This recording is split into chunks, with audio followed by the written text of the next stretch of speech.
नमस्कार प्यारे बच्चों, आप सभी का पुनः एक बार एसपी क्लासेज गुलशन यूट्यूब चैनल में स्वागत है। बच्चों, आज मैं आप लोगों को कक्षा 12 फिजिक्स में पहला चैप्टर है वैद्युत क्षेत्र तथा आवेश, इस लेसन की ओर ले चलता हूँ, जिसमें आपका बहुत इम्पोर्टेंट लेसन है बोर्ड परीक्षा के लिए, क्योंकि जो आपका फिजिक्स है, फिजिक्स क्लास 12 में चैप्टर है जो आपका चैप्टर पहला वैद्युत आवेश तथा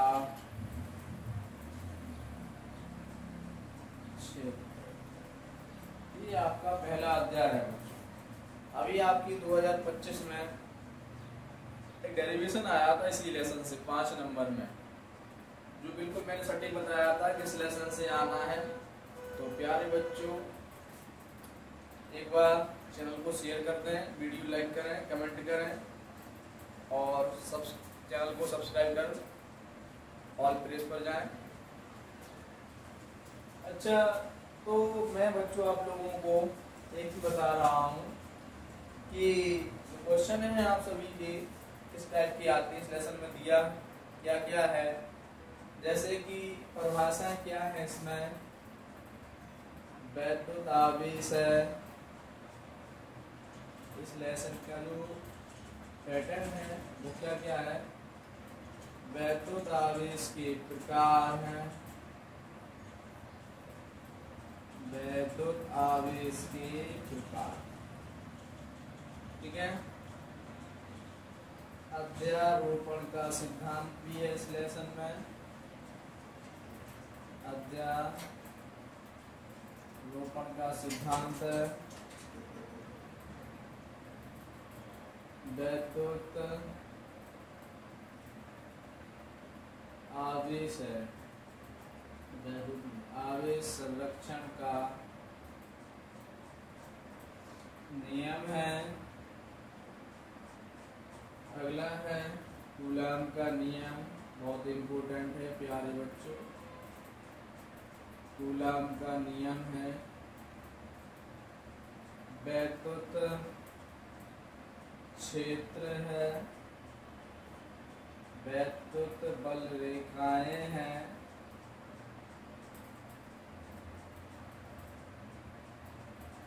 और बच्चों अगला जो है बल रेखाओं का वैद्युत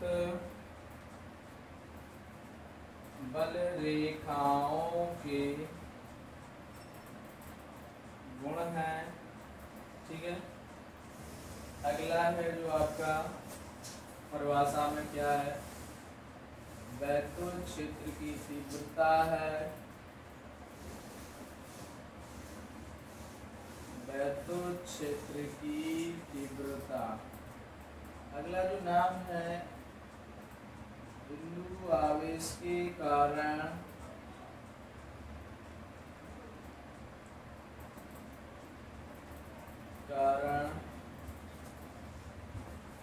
वैद्युत क्षेत्र की तीव्रता के लिए सूत्र का निम्न है बच्चों, ये डेरिवेशन है। अगला है जो क्वेश्चन पूछा जाएगा आपका। तो प्यारे बच्चों, ये आपका लेसन है वैद्युत आवेश तथा क्षेत्र, अध्याय पहला है। कक्षा 12वीं के लिए फिजिक्स आपकी स्टार्ट हो चुकी है बच्चों, तो आप लोग ऐसे ही पढ़ते रहें। 2026 के लिए मैं तैयारी करा रहा हूँ। तो आप लोगों से मेरा कहना है कि वीडियो लाइक करें, वीडियो को शेयर कर दें, और जो भी आपके दोस्त हैं उनको चैनल सब्सक्राइब करवा दें। अच्छा, तो बच्चों इसमें और क्या है, एक परिभाषा है वैद्युत द्विध्रुव आघूर्ण। वैद्युत द्विध्रुव आघूर्ण। अब इसी का पैटर्न है एक जो डेरिवेशन पूछा गया था, क्षीय स्थिति का रहता है एक डेरिवेशन, और एक रहता है निरक्षीय स्थिति में। इसमें रहता है निरक्षीय स्थिति में। इसकी जो भाषा आती है पेपर में, वैद्युत द्विध्रुव में किसी बिंदु पर अक्षीय स्थिति में, वैद्युत द्विध्रुव में अक्षीय स्थिति में किसी बिंदु पर वैद्युत क्षेत्र की तीव्रता के लिए सूत्र का नियमन, या निरक्षीय स्थिति में किसी बिंदु पर वैद्युत क्षेत्र की तीव्रता के लिए सूत्र का नियमन। अभी आपका 2025 में ये वाला क्वेश्चन आया था, 5 मार्क्स का था ये क्वेश्चन। तो प्यारे बच्चों, ऐसे ही क्वेश्चन आते हैं जो मैं बताता हूँ वही आते हैं। और ये बात आप लोग निश्चित मान के चलें कि क्वेश्चन आपके जो आना है बोर्ड एग्जाम 2026 में, जो मैं पढ़ाऊंगा वो बताऊंगा वही आना है आपको। तो बच्चों, आप लोग मस्त रहें, आप सभी को शुभकामनाएं। और आज मैं आप सभी को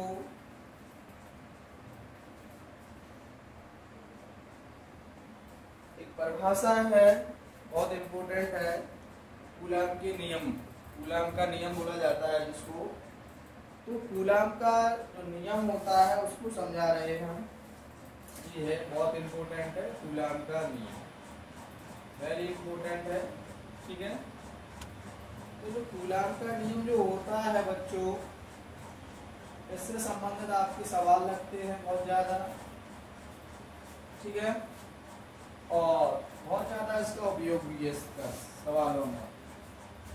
तो प्यारे बच्चों, जो कूलाम का नियम है इसकी परिभाषा मैं आपको समझा दूँ क्या है इसकी परिभाषा, ठीक है।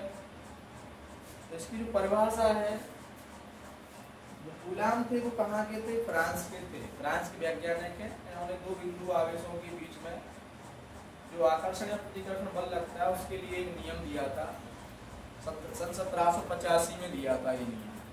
तो इसकी जो परिभाषा होती है, दो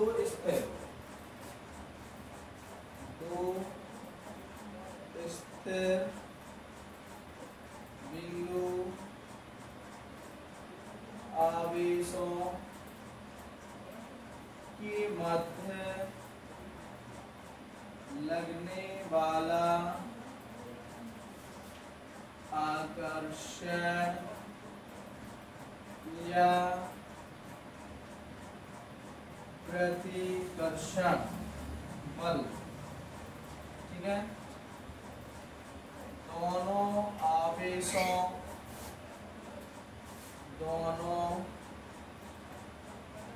आवेशों की मात्राओं के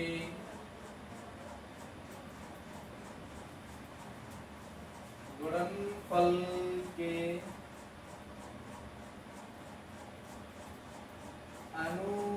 अनुक्रमानुपाती तथा उनकी बीच की दूरी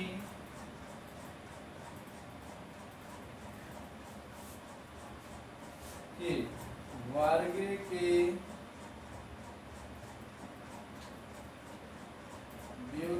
व्युत्क्रमानुपाती होता है।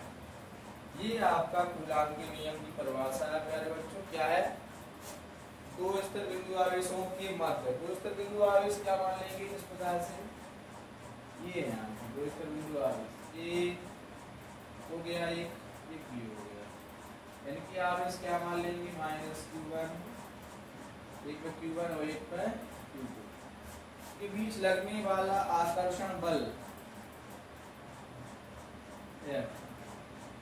या प्रतिकर्षण बल, दो स्थिर बिंदु आवेशों के मध्य लगने वाला आकर्षण या प्रतिकर्षण बल, दोनों आवेशों की मात्राओं के जो बल है, दोनों आवेश क्या है Q1 Q2 की मात्राओं के गुणनफल के अनुक्रमानुपाती तथा इनकी बीच की दूरी आवेशों किसके बीच की दूरी, इनके बीच की दूरी कितनी मानी r, दूरी के वर्ग के युक्त अनुपाती होता है। तो क्या प्रोपोर्शनल Q1 Q2 बटे r स्क्वायर हो जाएगा प्यारे बच्चों। तो अनुक्रमानुपाती चिन्ह हटाते हैं, नेता क्या आ जाता है k, जो आपका कांस्टेंट है वो क्या आ जाएगा, k आ जाएगा। अच्छा, निर्वात में जो k का मान होता है, निर्वात में k बराबर 1/4 पाई एप्सिलॉन नॉट, ये रख दो, क्या हो जाएगा f बराबर 1/4 pi epsilon not Q1 Q2 बटे r स्क्वायर। इस प्रकार से ये कूलॉम के नियम का फॉर्मूला बन जाता है और ये बहुत इंपॉर्टेंट है प्यारे बच्चों। ऐसे ही आपके जो अगले क्वेश्चन हैं, इसके अगली परिभाषाएं हैं, तो आपको अगले वीडियो में मिलेंगे। तो प्यारे बच्चों, आप सभी मस्त रहें और आप सभी का भी जो रिजल्ट है 2025 का, उसका भी इंतजार है बेसब्री से सभी बच्चों को। तो मेरी तरफ से जितने बच्चे परीक्षाएं दी हैं उनको अनंत शुभकामनाएं, मंगल कामनाएं। और उनसे मैं कहना चाहता हूँ कि आप लोगों ने जो पेपर दिए हैं उसमें अच्छे अंक प्राप्त हों, सभी को ज़्यादा से ज़्यादा छात्र उत्तीर्ण की स्थिति में हो, ठीक है। और अगले वीडियो के लिए चैनल को लाइक कर दें, शेयर कर दें, वीडियो को शेयर जरूर करें।